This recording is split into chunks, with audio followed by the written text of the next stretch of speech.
इम्तियाज जलील। आज देश का किसान हमारे कृषि मंत्री की तरफ देख रहा है। रशिया और यूक्रेन से पिछले साल 2 मिलियन टन ऑफ एमोनिया आया। 10 से 12% फर्टिलाइजर जो है वो रशिया और यूक्रेन से आता है। तो इस साल जो है फर्टिलाइजर की जो प्रोडक्शन हुआ है इस देश के अंदर वो कम हुआ है, चूंकि रशिया और यूक्रेन से ना तो हमें पोटैश और अमोनिया बराबर उससे आ रहा है और ना फर्टिलाइजर ये सप्लाई कर पा रहे हैं।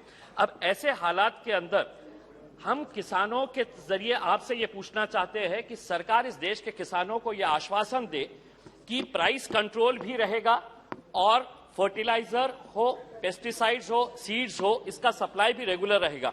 मैं महाराष्ट्र से आता हूं। आज ही महाराष्ट्र के कृषि मंत्री ने ये अपना ठिकरा आपके ऊपर भेज दिया है कि हमने केंद्र सरकार को बोल दिया है कि हमको फर्टिलाइजर सप्लाई करे करके।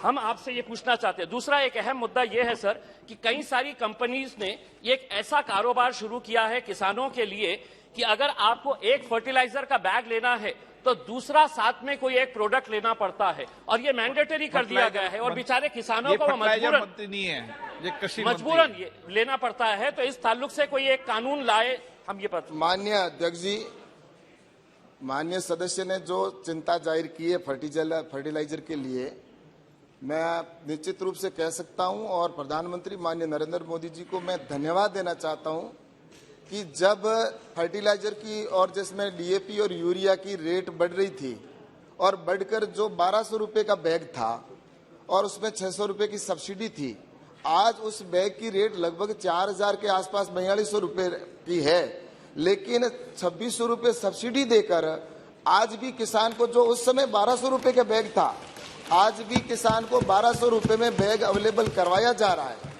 तो ये प्रधानमंत्री जी ने आज जितना एक बैग की जगह 3 बैग के बराबर तो 2 बैग के बराबर सब्सिडी दे रही है, तो ये प्रधानमंत्री जी नरेंद्र मोदी जी की दूरदर्शिता और किसानों के प्रति कमिटमेंट है और उसी की वजह से इतनी सब कुछ होने के बावजूद भी ये व्यवस्था की गई है और भविष्य में भी किसान के साथ में किसी प्रकार का नरेंद्र मोदी जी की सरकार अन्याय नहीं होने देगी। फर्टिलाइजर की आवश्यकता पड़ेगी, चाहे कहीं से भी लाना होगा, हम किसानों को बराबर अवेलेबल करवाएंगे।